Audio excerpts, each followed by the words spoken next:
편안히들 주무셨습니까? 여러분들 각자의 소원들이 있으실 겁니다. 각자의 소원들을 가지시고 이곳에 오셨으리라고 생각합니다. 대부분의 소원은 병 낫기를 원하시는 것일 텐데, 그래서 병을 낫기 위해서는 병에 대한 이해가 필요합니다. 그래서 여러분들과 개인적으로 상담할 때 그 병에 대해서 꽤 길게 얘기하는 편입니다. 보통 한 1시간씩 우리가 이야기를 하고 또 듣기도 하고 그렇게 시간을 보냅니다. 예전에는 이 앞에 서서도 병 이야기 많이 했고 건강 강의 비중이 훨씬 많았습니다. 그런데 여러분, 우리가 내 병에 대한 이해를 하지 못해서 병에 걸린 것 혹은 낫지 못하는 것 아니라는 것을, 그래서 병을 잘 이해하면 병에 낫는 것인가, 그게 아닌 것을 경험을 통해서 알게 되지요. 병의 본질에 대한 이해 필요하다는 거, 그리고 그 본질에서 잘못된 부분들이 해결돼야 된다는 거, 그것을 결국에는 알게 되고 도달하게 되는 겁니다. 그리고 나니까 정말로 여러분들도 병에서 회복되기를 원하시겠지만 이곳에서 봉사하는 저희들도 바람이라면 여러분들이 병에서 회복되는 것 외에는 다른 것이 없습니다.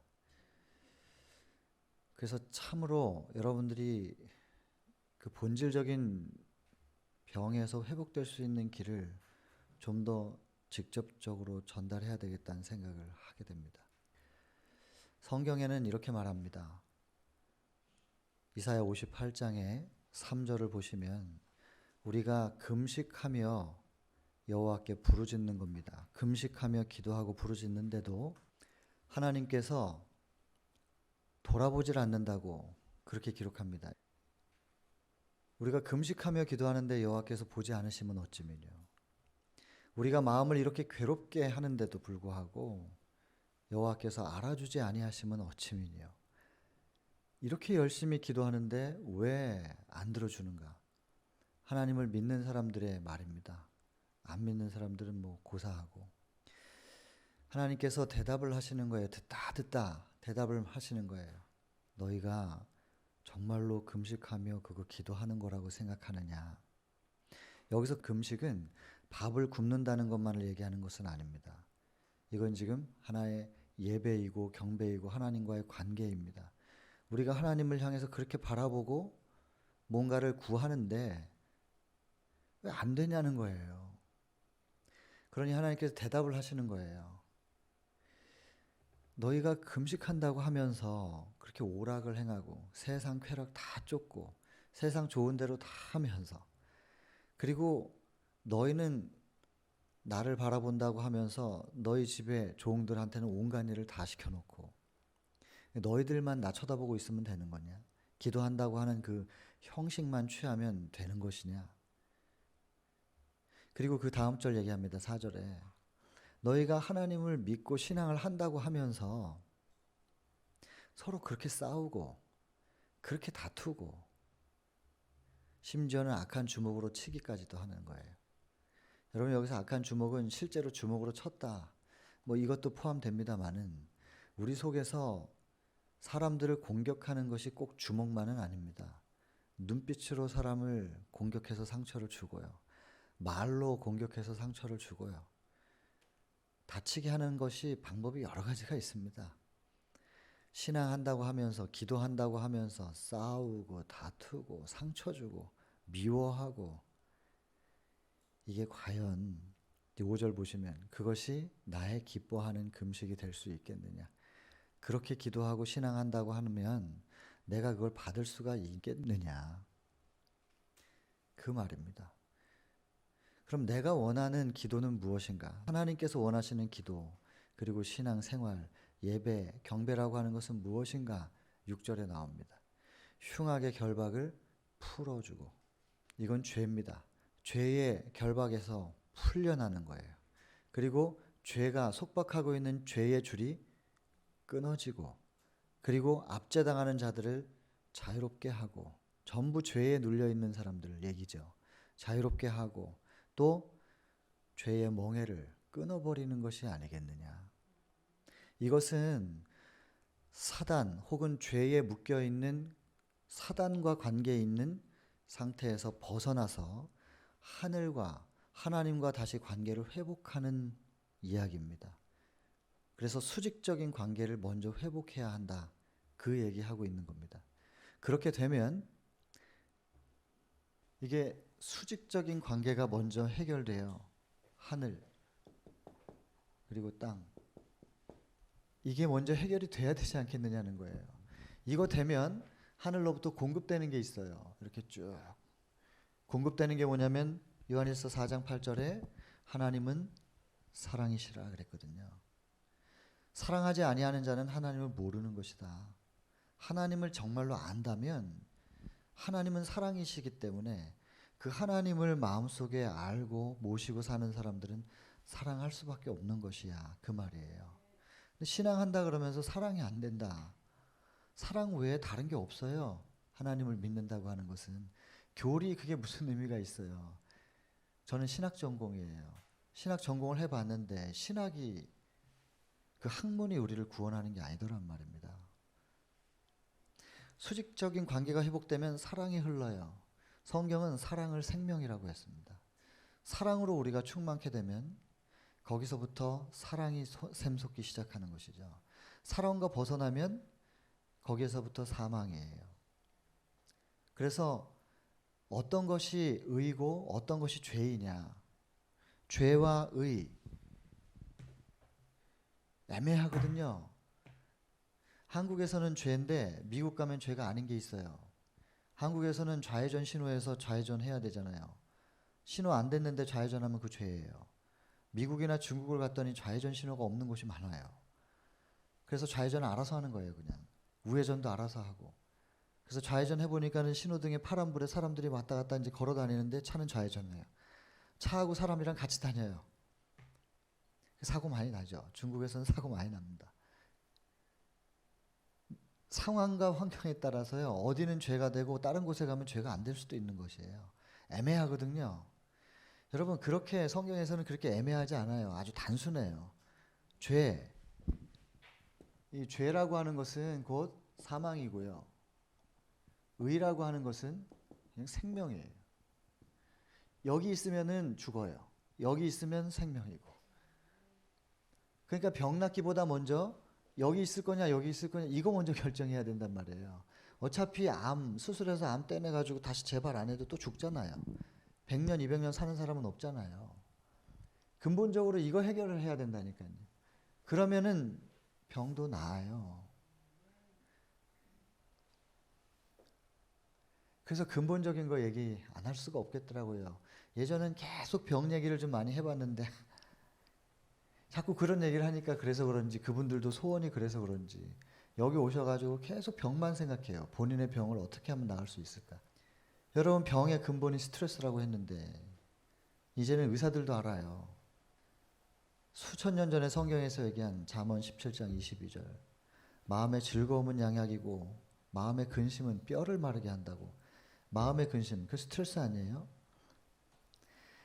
이거 수천 년 전에 병이 어디서부터 오는지 마음의 스트레스에서부터 오는 거 성경에 기록되어 있습니다. 이제는 유전의학 때문에 생각과 또 정신적 스트레스, 육체적 스트레스는 당연히 포함되는 거지만 정신적인 스트레스가 어떻게 몸에 질병에 영향을 미치는지 이제 이거 부정하는 의사들은 없습니다.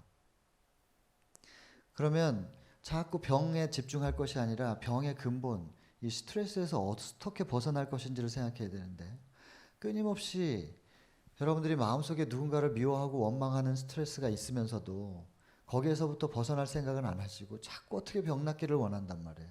몸에 있는 병이 어떻게 나을 것인가. 안 나요, 여러분. 이제는 여러분들한테 그냥 입에 단소리를 해서는 안 될 것 같은 것이죠. 여기 어떻게 환우분들이 간절한 마음으로 오셨는데 여러분 그 병 해결 안 됩니다. 근본이 해결돼야 병이 낫지요. 이거 해결돼야 돼요. 이거 그냥 이게 왜 죽냐면 이것 때문에 죽는 거고, 어떻게 하면 살 수 있냐면 이거 회복하면 살아요. 그래서 이 관계가 회복되면요, 여기서부터 여기 내려오는 이 이사야 58장 6절 그거 해결되면 이제 이 땅에 매여 있던 사람들이 하늘로부터 공급되는 걸 받기 시작하는 거죠. 그게 사랑이에요. 그래서 성경상 이 법의 완성, 법을 어기면 그게 죄잖아요. 법을 완성시키는 거, 로마서 13장 10절에 보면 법의 완성, 그걸 의라고 하잖아요. 법을 잘 지키면 의로운 건데 그것이 사랑이라고 하는 거예요. 그러니까 의로운 것, 생명적인 것, 사랑, 이건 다 같은 거죠. 그래서 사랑이 임하면 우리에게 생명이 다시 소생되기 시작한다니까요. 그럼 병이 낫는 것이고요. 그러면 이 사랑이 오면 어떻게 되는 거냐면 이게 밑에 파이프가 뻥 뚫리고 여기 뚫려가지고 이 구멍으로 들어와가지고 이렇게 오는 것으로 끝나는 게 아니에요. 그럼 밑에 뚫려 있으면 쭉 지나가 버리면 끝나버리잖아요. 그게 아니고요. 이게 그릇처럼 이렇게. 그래서 사랑하면 비워지는 게 아니에요. 기독교는 비움의 신앙이 아닙니다. 절대로. 근데 자꾸 뭘 내려놓자 그러는데 내려놓는 거 해보세요. 내려놔지나. 다 버려보세요. 옷도 다 주고 뭐 다 줘보세요. 그러면 마음속에 끝내는 모든 사람과의 관계, 그리고 모든 물건과의 인연, 관계, 그것을 통해서 번민이 오기 때문에 다 버리자는 거예요. 그래서 다 공으로 바꾸자, 공이 되게 하자 하면서 그걸 목적으로 돌을 닦습니다. 결국에는 공을 이뤘다 할지라도 그 무엇을 위한 공인가? 번민에서 벗어나고자 하는, 내가 괴롭지 않고자 하는 나를 위함이 아닌가요? 뿌리는 비움의 신앙이 아닙니다. 기독교는. 기독교를 비움으로 얘기하면은 다른 종파하고 다를 게 없습니다. 그러면 뭐 교회 오나 절에 가나 뭐 다 똑같은 건데 굳이 왜 교회를 와야 돼요? 절에는 1년에 한 번 부처님 오신 날만 가도 되는데 교회는 일주일에 한 번씩 매번 와야 되니까 힘들잖아요. 왜 부처님이 아니고 하나님을 저는 믿느냐면 비워지는 게 아니고 채워지는 것이고요. 스스로 돌을 닦아서 득도해서 열반에 들어가라 이렇게 하는 게 아니고 하나님께서 이루신 의를 우리에게, 의, 사랑, 생명을 그분이 먼저 이루어 놓으신 걸 우리한테 채워주시겠다고 하시니까 우리 보고 도 닦으라고 하는 게 아니라 내가 너를 채워줄 테니까 너는 나한테 마음문만 좀 열어줘. 이렇게 말씀하시는 거예요. 왜 그러냐면 부모기 때문에 그래요. 그래서 내가 너희 마음에 들어가서 너희 죄를 내가 뒤집어 쓰고 나는 죽을게. 죄는 사망이니까 대신 죽고 십자가입니다. 그리고 내가 이뤄낸 의를 너한테 줄 테니까 너는 살아라. 하나님은 이렇게 말씀하시는 거예요. 네가 돌을 닦아서 득도해서 열반에 들어가라고 말씀하시는 게 아니고 그럼 우리가 고행을 해야 되잖아요. 근데 참 부모는 그렇게 안 가르쳐요. 하나님은 내가 너를 창조했고 나는 너의 부모야. 내가 너 대신 죽을 테니까 너는 내가 준 의를 가지고 살아. 너가 살면 돼. 나는 어떻게 돼도 괜찮고. 이런 분이 하나님이시거든요. 그래서 저는 하나님을 믿어요. 그런 신이 저한테는 더 좋은 것 같아요. 여러분, 이게 다 비워지는 게 아니에요. 이렇게 위에서 내려오면 쓱 지나가가지고 비워지는 게 아니고 비움의 신앙이 아니고 충만의 신앙입니다. 그래서 밑이 이렇게 막혀 있어요. 그래서 이렇게 내려오면 이렇게 차요. 이렇게 출렁출렁 다 차요. 가득 차가지고 이렇게 흘러요. 그래서 옆으로도 사랑이 돼요. 그래서 신과 우리와의 사랑의 관계가 회복되면서 사람과의 사랑의 관계, 수평적으로도 사랑이 회복돼요. 이것이 십자가예요. 이 십자가가 우리 속에 딱 들어와서 새겨지면 사랑이 이루어지는 것이고 그러면 생명은 소생되기 시작합니다. 그래서 이사야 58장 6절은 죄로부터 벗어나서 사단, 죄, 세상에 속한 것으로부터 벗어나서 하나님과의 관계가 회복돼야 된다라고 하는 걸 얘기하는 겁니다. 흉악의 결박 풀어지고 죄의 줄 끊어지고 압제당하는 사단에게 눌려서 압제당하는 죄에 눌려있는 사람들에게 자유가 회복되고 그리고 멍에가 깨어지고 끊어지는 거예요. 그게 6절이고 그렇게 되면 사랑이 흘러서 수평적 사랑도 된다 그랬잖아요. 채워져서 수평적으로도 돼요. 그게 7절이에요. 굶주린 자를 보면 먹을 것을 너의 식물을 나눠줄 수 있게 되는 겁니다. 그렇게 해야 구원 얻을 수 있어. 이게 아니고 그렇게 사랑이 채워져서 흐르면 넘쳐 흐르면 그게 되어질 거야. 되게 해줄게라는 약속입니다. 굶주린 자를 보면 식물을 나눠줄 수 있게 됩니다. 유리하는 빈민을 보면 저희 집에 들일 수가 있게 되는 것입니다. 그저 그 사람이 우리 집에 숙박을 하고 감사의 표시로 돈을 얼만큼 내든 아니든 상관없이 말입니다. 유리하는 빈민이 뭘 줄 게 있어요. 줄 게 없으면 그냥 유리하는 빈민을 너희 집에 드리고 벗은 저를 보면 입히고. 여러분 6절은 하나님과의 관계고요. 7절은 사람과의 관계. 마지막 뭐 있습니까? 굶주린 자에게 먹을 걸 나눠주고 유리하는 빈민을 집에 드리고 그리고 벗은 자에게 옷을 입히고. 그 다음에 뭐예요? 너의 고륙을 숨어 피하지 않는다. 이게 뭐냐면요, 뭔가 좀 필요한 사람들, 특별히 이제 친척이나 좀 뭔가를 바라는데요, 길 지나가다가 만나면은 또 뭐 달라고 할 것 같아요. 그래서 불어 피하는 거예요. 도망 다니는 거죠. 이런 마음 없어지는 거, 이 사랑 회복되는 겁니다. 그래서 6절에 하나님과의 관계고 7절에 하나님과의 관계 회복되어서 내 속에서 사랑이 차서 넘쳐 흐르는 수평적인 관계, 사람과의 관계, 이거 회복되는 거. 결국 이거 십자가, 우리 마음속에 새겨지는 것이 참 신앙이고, 그렇게 신앙할 때 내가 그것을 기쁘게 받을 수 있지 않겠느냐. 근데 신앙을 한다 하고 예배드린다 하고 경배한다고 하고 주의 이름으로 주여 주여 하면서 기도는 하는데 맨 시끄럽고 떠들고,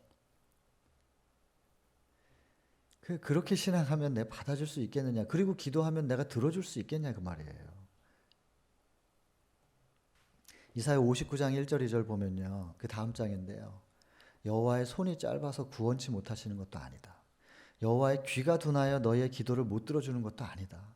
오직 너희의 죄악이 너희와 하나님 사이를 내었고 갈라놨다는 겁니다. 가로막고 있는 거예요.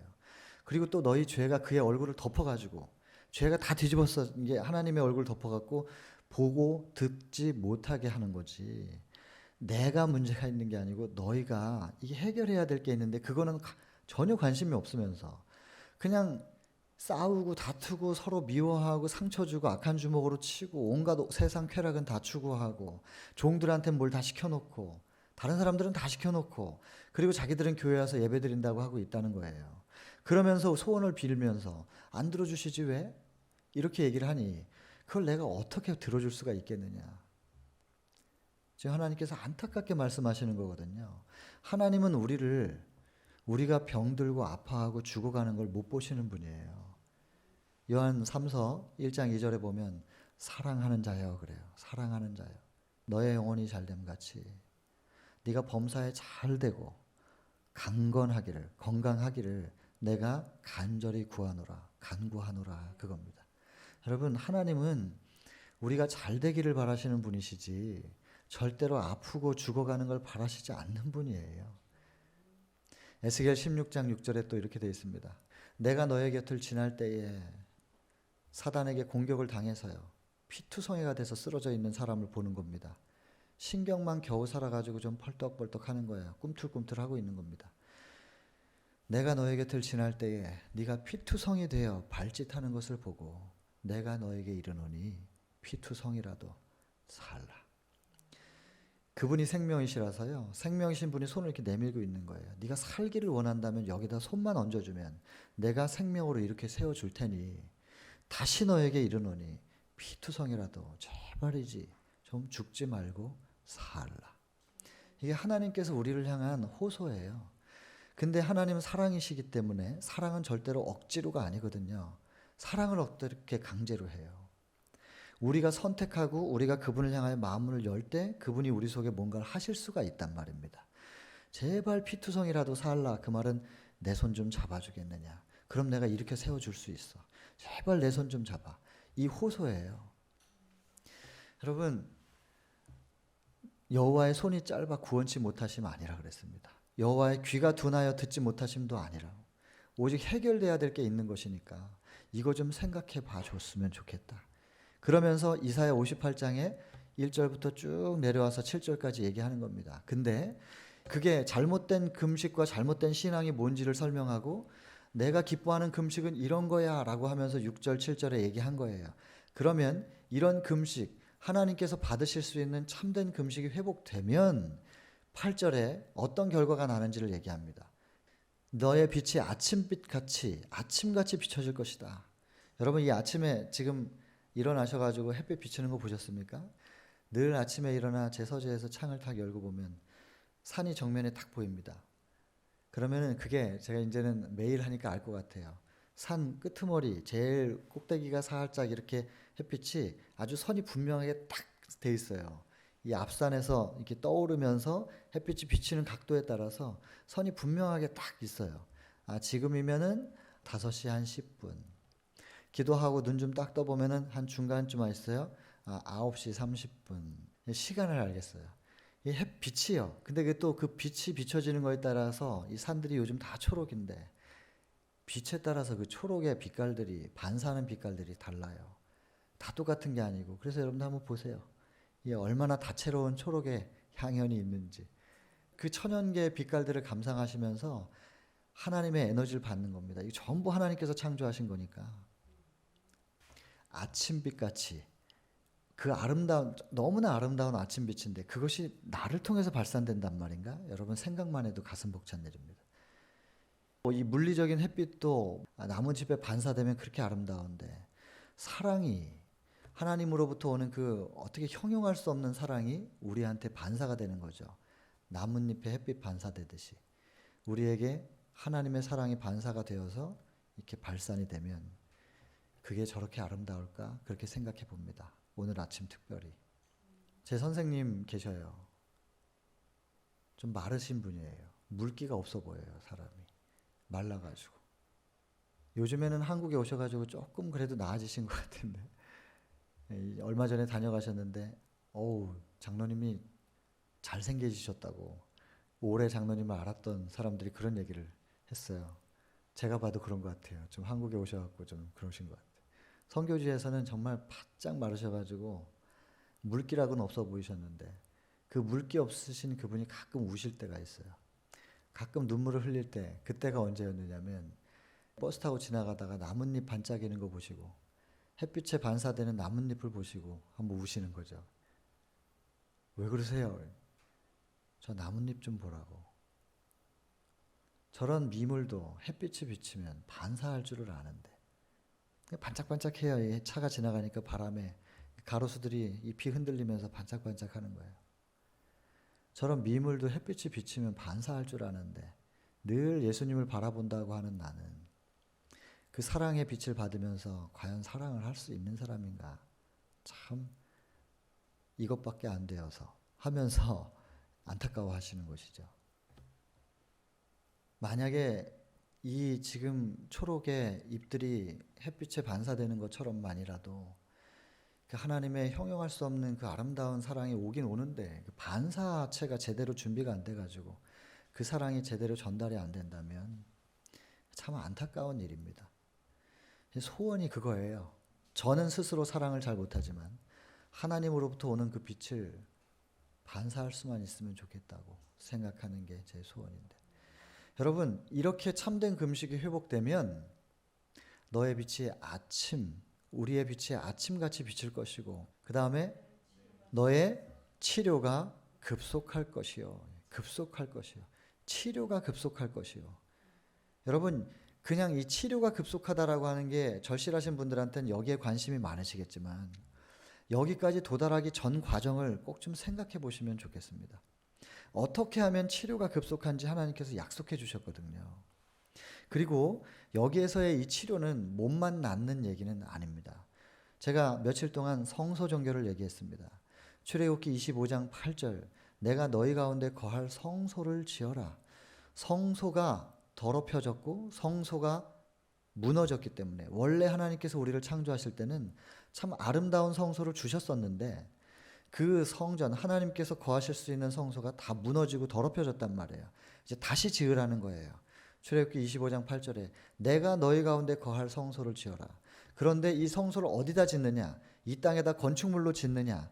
구약 시대에는 상징적으로, 표상적으로도 그렇게 하라고는 했었습니다. 근데 이제는 예수님 십자가 이후로는 그 성소 필요 없습니다. 건물은 이제 필요 없습니다. 이제 우리가 십자가 이후에 성소가 어디로 옮겼는가? 고린도전서 3장 16절에 보면 너희가 하나님의 성전인 것과 하나님의 성령이 너희 가운데 거하시는 것을 알지 못하느뇨?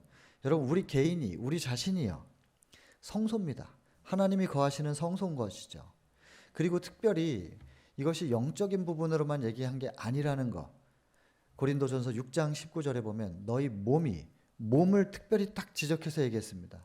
몸도 하나님의 전입니다. 그래서 다시 고린도전서 3장 16절에 보면 너희가 하나님의 성전인 것과 하나님의 성령이 너희 가운데서 거하시는 것을 알지 못하느뇨? 그랬는데 그 다음 누구든지 성전을 더럽히면 내가 하나님께서 멸하시리라 이렇게 되어 있습니다. 이 멸하신다는 얘기 지난번에 풀어드렸는데 이거 내 말 안 들으면 너 확 죽일 거야. 여러분 다 이렇게 이해를 하거든요. 여러분 어린아이들 키워보실 때 어떠냔 말이에요. 더러운 거 먹으려고 하거나 심지어는 먹으면 죽는 것도 아이들은 모르고 무조건 입에다 갖다 댑니다. 그러면은 그 입에다가 그걸 갖다 댈 때 그걸 딱 금하죠. 부모가 큰일 나니까 금하면서 이거 먹으면 너가 아프게 되는 거야. 성경에서는 그걸 더럽혀진다고 얘기했습니다. 성전을 더럽히면 이거 먹으면 병균이 들어가서 내 몸이 더러워지는 거죠. 근데 더러워진다는 얘기는 결국 병들어 죽는 거 아니에요? 이거 손대면 너 병들어. 아프고 죽어. 이거 먹으면 너 죽어. 이 얘기예요. 그걸 쳐다보면서 금하지 않을 부모가 어디 있겠어요? 여기서 지금 하나님께서 이거 먹으면 내가 너를 멸하리라. 죽여버리겠다 이 뜻이 아니고 멸한다. destroy입니다. 멸망시켜버릴 거야. 이거는 하나님께서 멸망을 주시는 게 아니고 나를 병들게 하고 죽게 만드는 것을 자꾸 손대고 그것을 취하면 결국에는 죽게 된다는 얘기예요. 아니 우리가 뭘 먹어서 그렇게 되는 거지 병드는 것이지 발암물질이 들어가서 암이 걸리는 거지 하나님께서 암을 주신 거라고 생각해요? 평생 술만 드신 분이 간암 걸렸어요. 하나님이 나한테 왜 간암을 줬나? 이게 말이 되냐고요. 본인이 계속 술을 드시고 간에 암이 생기게 생활을 해놓고서 하나님이 나한테 암을 줬대. 그게 무슨 소리예요 그게.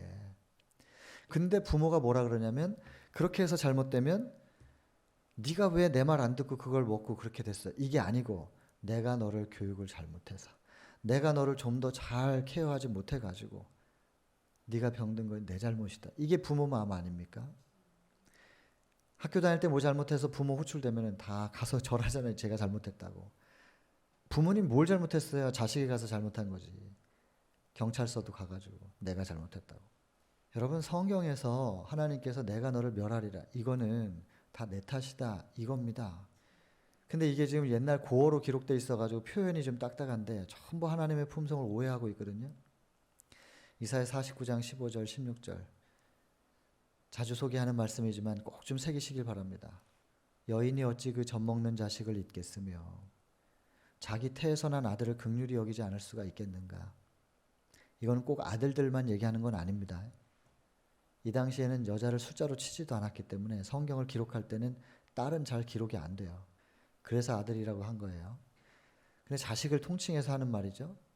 그런데 그들은 혹 있는다 할지라도 요즘처럼 일주일에 한 번 정도씩은 엄마나 부모에게 학대당한 자녀 얘기가 신문에 나오는 뉴스에 나오는 이런 세상 참으로 악해지는 세상입니다. 그들은 혹 있는다 할지라도 나는 너를 잊지 아니할 것이라. 어머니의 사랑보다 더 큰 사랑으로 하나님께서 당신 자신을 그분의 사랑을 표현하고 계시는 거죠. 여러분 인간도 이 변질되는 사랑을 가진 인간도 자식이 잘못하면 부모가 가서 내 탓입니다. 이렇게 말합니다. 하나님께서 내가 죽인 거야. 너희들을 내가 죽게 만든 거야. 다 내 잘못이야. 이렇게 말씀하신 거예요. 성경에 기록되어 있는 부분들을 하나님의 사랑의 관점으로 보시면 그 문구에서 애매한 부분이 없어요. 깔끔하게 다 사랑으로 풀립니다. 여러분 성소 하나님의 임재의 자리 하나님은 말씀만 드렸던 것처럼 요한복음 14장 6절에 나는 길이요 진리요 마지막에 무엇입니까? 생명이라. 하나님이 생명이십니다. 생명이신 분이 우리 가운데 거하시면 우리 속이 생명으로 충만하게 될 수밖에 없습니다. 근데 생명이신 분이 우리 마음속에서 떠나면 그분이 떠나신 게 아니라 우리가 그분을 밀어내면 그 생명이 떠날 수밖에 없잖아요. 다시 말씀드리지만 사랑은 강제가 아니기 때문에 우리 안에 오신 분을 우리가 좀 나가세요. 나가달라고. 이렇게 하면 강제로 머무실 수는 없어요. 그분이 나가실 수밖에 없죠. 그분이 나가시면 생명이 떠나는 거예요. 그러면 우리는 죽죠. 잘 돌아가던 선풍기 코드 빼면 선풍기가 팬이 돌다가 갑자기 탁 이렇게 멈추지 않는다 그랬죠. 그러면 날이 다 부러질 거예요. 팬 다 부러져요. 선풍기 코드 빼면 그냥 멈추는 게 아니라 계속 돌긴 돌잖아요. 관성적으로. 그러나 결국에는 생명과 끊어져 있기 때문에 끝내는 멈춥니다. 그 관성이라고 하잖아요. 우리 생명과 분리돼도 숨쉬고 살긴 해요. 그러나 결국엔 죽는 관성적 생명입니다. 관성적 생명. 관성적으로 겨우 지금 살아가고 있으면서 언젠가는 멈추게 될 생명을 붙잡고 있으면서 나는 살아있다. 그리고 마치 영원히 살 것처럼 병 나아도 죽을 텐데.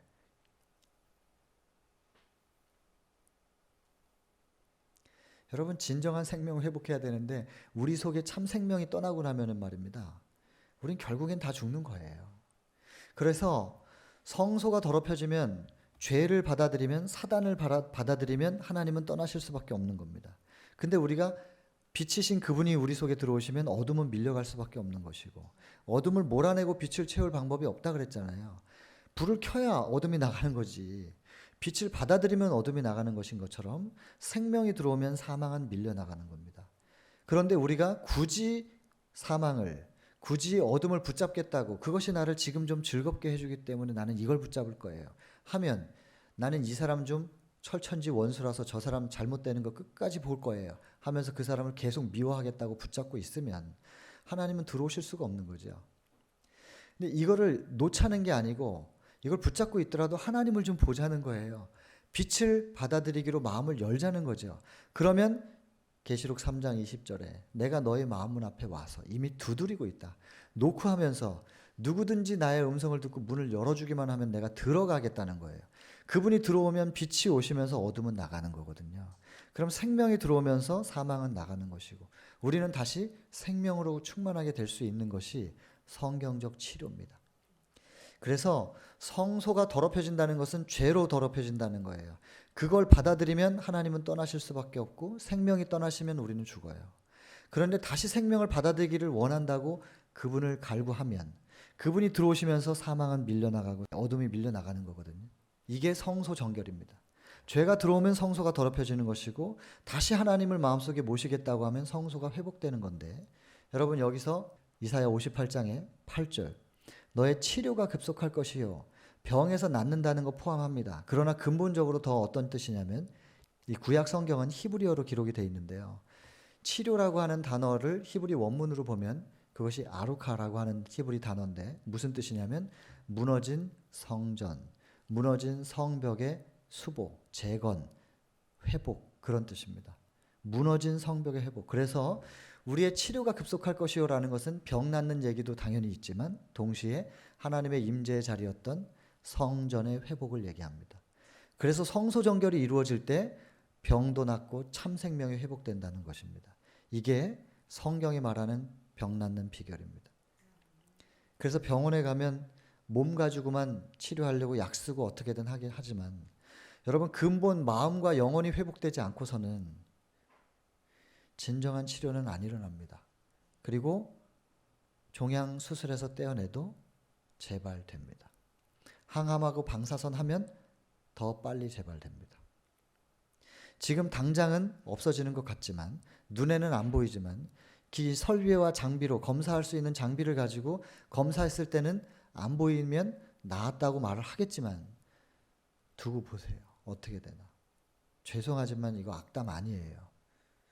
재발합니다. 왜냐하면 유전자 변질 질병은 90%가 정신의 원인을 두고 있기 때문에 유전자 변질이 되는 질병의 90%는 정신, 스트레스, 마음에 뿌리를 두고 있기 때문에 근본 영혼과 마음이 해결되지 않고서는 반드시 재발합니다. 발암물질이 거기에 있어요. 근데 자꾸 다른 걸로만 해결하려고 그래. 몸에 해당되는 것만. 그렇게 해서 근본적으로 치료가 안 된다니까요. 그거는 의학적인 통계도 그래요. 근데 5년 동안에 재발 안 하면 그 병이 나은 거예요. 6년 차에 혹은 5년 지나고 첫 번째 달에 암이 재발하면 그거는 그 전과는 상관없는 다른 암이다. 이렇게 생각을 하지요. 그걸 누가 정했어요? 그 기준을. 의사들이 정해놓은 기준 아니에요. 그래 놓고서는 5년 안에 재발 안 하면 암을 우리는 완치시킬 수 있는 의학 기술을 가지고 있다고 성과에 데이터를 올리는 거예요. 그 기준 누가 정했냐고요. 여러분, 여기 폐에 무슨 암을 해결했는데 췌장에 또 생겼어요. 유방에 암이 생겼는데 그거 분명히 해결됐는데 다시 또 폐에 생겼어요. 그럼 또 다른 거라고 생각하는데요. 다 같은 거예요. 유전자가 왜 바뀌는가? 활성산소 때문에. 활성산소 왜 생기는가? 스트레스 받으면 활성산소 생겨요. 발암물질 안 먹어도, 아무리 깨끗한 음식 먹고 채식해도 스트레스 받고 누구 계속 미워하면 마음속에 계속해서 감정적인 요소 때문에 활성산소가 생성이 된다니까요. 이건 제 얘기 아니에요. 의학 자료 찾아보세요. 다 그렇게 되어 있습니다. 그러니까 병원에서 무슨 병이든지 간에 가면 의사들이 하는 말이 스트레스 받지 말라고 하는 거예요. 마음을 다스리지 못하면 반드시 암은 재발할 겁니다. 근본적인 부분이 해결돼야 됩니다. 그런데 대부분 몸을 치료하겠다고 온갖 돈을 다 들이고 애쓴단 말입니다. 치료 방법은 어디서부터냐? 히브리서 4장 12절. 하나님의 말씀은 살았고 운동력이 있어 좌우의 날선 어떤 검보다도 예리하여 맺습니다. 수술 도구입니다. 수술 칼. 수술을 하는데 어디부터 해야 되냐면 혼과 영부터 해야 됩니다. 마음부터 해야 됩니다. 및 관절과 골수. 순서가 그렇게 되는 겁니다. 그런데 혼과 영, 마음에 대해서는 관심이 없고 관절과 골수, 몸으로만 자꾸 접근을 해가지고 그렇게 해가지고는 근본적인 치료가 안 된다는 것이죠. 성경이 말하는 치료가 급속할 것이다. 그 말은 하나님께서 거하시는 우리의 내적인 자리, 성소부터 먼저 정결하게 된다는 뜻입니다. 무너진 성벽이 수보됨. 그리고 그 다음 자연스럽게 우리의 몸이 따라서 같이 회복되는 경험이 이루어지는 겁니다. 안으로부터 밖으로. 그게 진정한 치료입니다. 그 성경이 말하는 이사야 58장의 8절, 6절까지는 뭐예요? 이게 전부 다 기뻐하는 너희가 참된 예배, 참된 기도가 아니다. 이거 얘기해 놓고 5절까지. 그리고 6절, 7절은 이게 진정한 예배인 거야. 이거 회복해야 돼. 그리고 8절에 이렇게 진정한 예배, 신앙이 회복되면 이렇게 치료가 급속할 것이다. 이렇게 하면서 결론적으로 얘기한 거예요. 그리고 그때쯤 되면 9절 보시면 너희가 그렇게 해놓고 기도하면, 그런 상태에서 기도하고 나를 부르면 내가 응답을 하겠는데 어떻게 응답하냐면 그래 내가 여기 있어 이렇게 하겠다는 거예요. 나 여기 있다, 네 옆에 있다 이렇게 응답하겠다는 거예요. 좀 전엔 뭐라 그랬어요? 우리가 금식하면서 기도하는데 우리를 돌아보지 않고 우리가 마음을 이렇게 괴롭게 하는데 알아주지도 않고 왜 이런 거냐 이렇게 했었는데 그렇게 기도해가지고 되는 게 아니야. 기도는 이렇게 하는 거야 라고 가르쳐 주시고 나서 이렇게 가르쳐 준 대로 너희가 기도하고 신앙하고 나를 바라보면 내가 너희들에게 응답을 할 텐데 이렇게 응답할 거야. 그래 내가 여기 있어. 네 옆에 내가 있어. 이렇게 응답하겠다는 거예요. 이사야 41장 10절. 두려워하지 말라. 내가 너와 함께한다. 놀라지도 말라. 내가 너의 하나님이 된다. 내가 너를 굳세게 할 것이다. 참으로 내가 너를 도와주고 참으로 내가 나의 의로운 오른손으로 너를 붙들어 줄 것이다. 여러분, 참된 금식 회복하면 이 경험할 수 있습니다. 여러분 지금 다 하나님께 뭔가를 간구하고 계시지만 하나님께서 들을 수가 없게 해놓은 상태에서 자꾸 하나님께 기도하면서 안 들어준다 그러시고, 여러분 해결돼야 될 게 있다는 겁니다. 여러분 마음속에 누군가 계속해서 원망스럽고 미워하는 사람이 있고 그를 끊임없이 용서하지 않으면서 하나님께 나를 용서해 달라고, 내 죄를 깨끗하게 해주고 나의 병을 치료해 달라고 이렇게 기도할 때 하나님께서 어떻게 할 수가 없어요.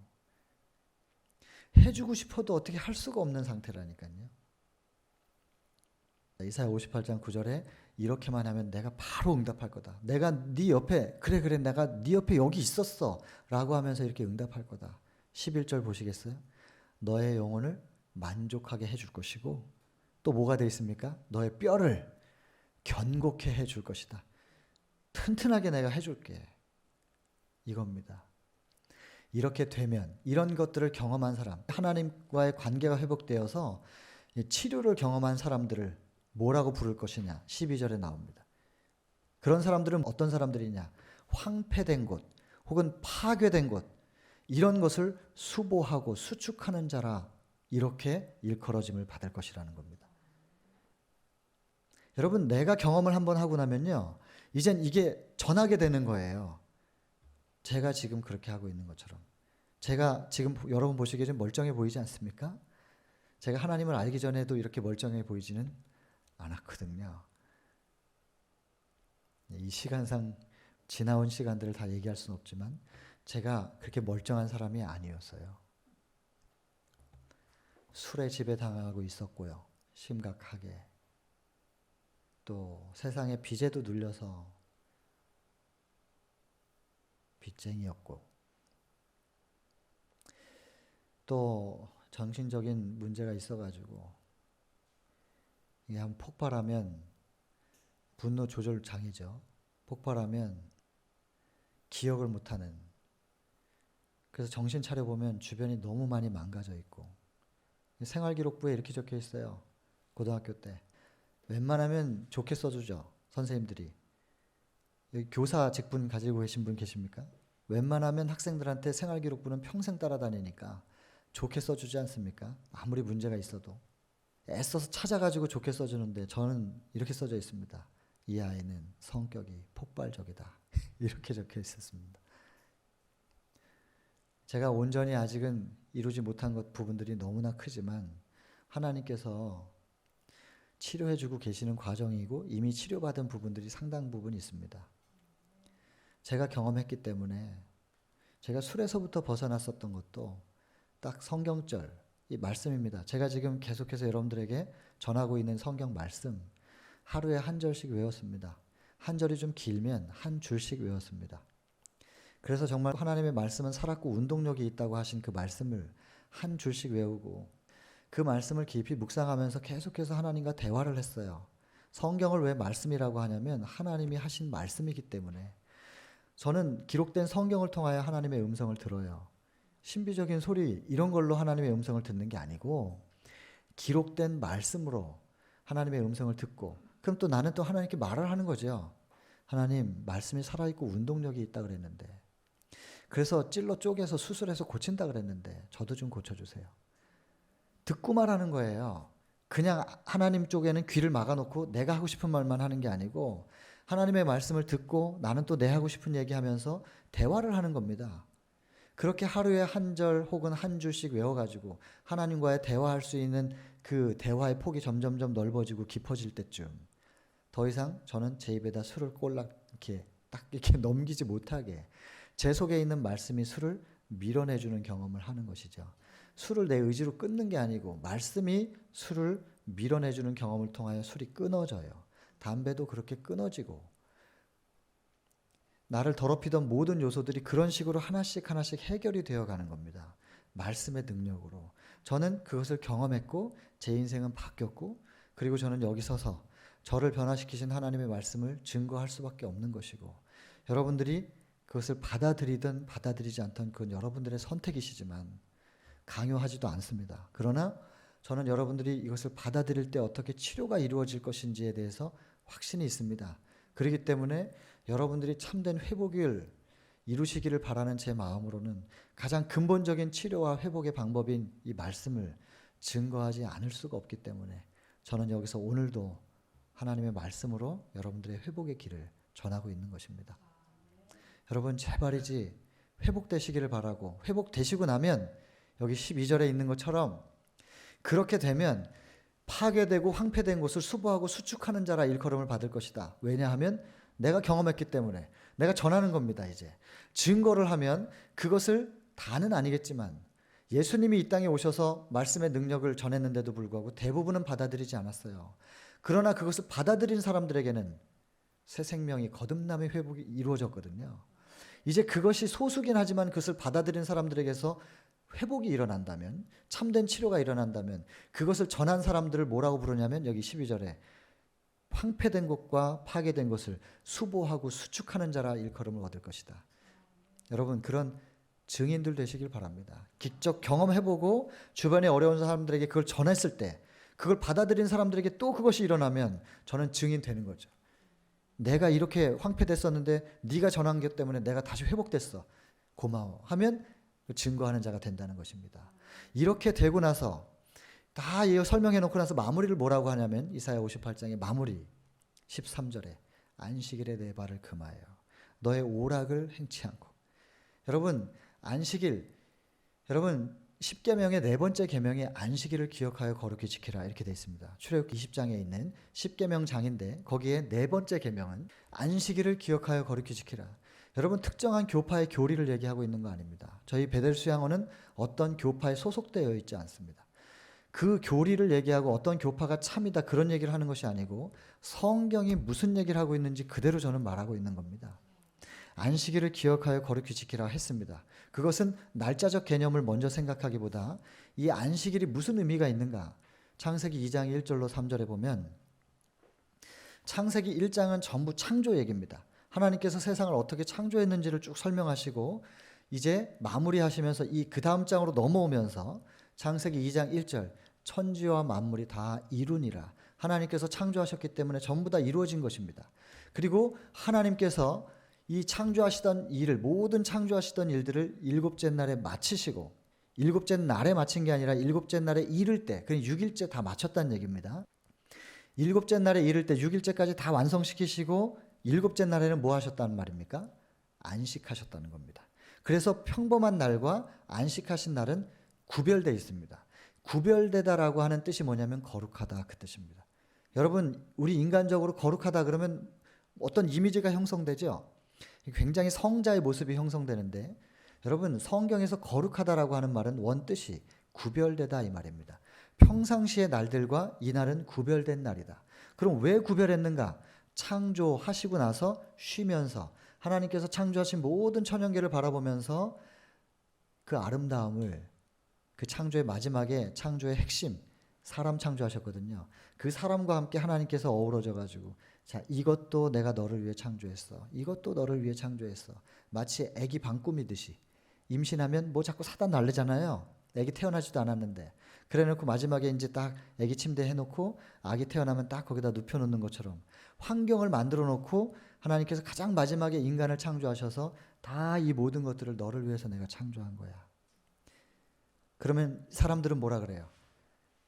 이렇게 아름다운 것을, 이렇게 좋은 것을 나를 위해 주시는 거예요? 내가 아무것도 한 게 없는데 거저 주시는 거예요? 감사해요. 하면서 하나님과 서로 사랑을 나누는 그 특별한 날입니다. 그 안식일이라는 날이.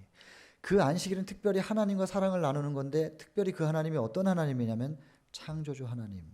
무에서 유를 창조하신 하나님.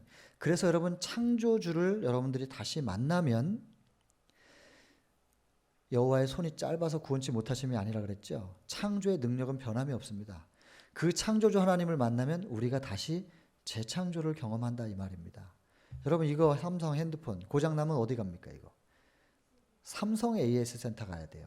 이거 들고 LG나 애플사 찾아가면 화낼걸요? 여러분 이거 고장났을 때 제일 잘 고치는 곳은 삼성에 가야 돼요. 우리가 병들고 망가졌으면 어딜 가야 되냐면 창조주께 가야 되잖아요. 창조주께 가면 창조주가 우리를 재창조해 주실 수 있다는 거예요. 그런 의미에서 안식일은 우리에게 너무나도 중요한 날이에요. 그래서 마무리가 뭐라고 되어 있냐면 창조주 경배. 제발 안식일에 내 발을 금하여 엉뚱한 세상 쳐다보지 말고 나에게로 오고 나를 좀 만나주겠느냐. 나는 계속 너를 기다리고 있었다. 나를 만나주면 내가 너를 재창조할 수 있어. 너를 다시 치료하고 회복시킬 수 있어. 내가 네 옆에서 지금도 이렇게 외치고 있다. 피투성이라도 살라. 다시 너에게 이르노니 피투성이라도 살라. 누구든지 나의 음성을 듣고 문을 열어주면 내가 너희 마음에 들어가서 재창조해 줄게. 회복시켜 줄게. 치료해 줄게. 그리고 너희를 살게 해 줄게. 제발 나에게 마음을 좀 열어주렴. 이렇게 호소하고 계시는 하나님의 음성을 들으시고 엉뚱한 방법으로 치료하시겠다고 자꾸 그러지 마시고 참으로 우리에게 생명을 소생시키실 수 있는 분과 만남을 회복하시게 되기를 간절히 바랍니다. 개인기도 하시고 마치겠습니다.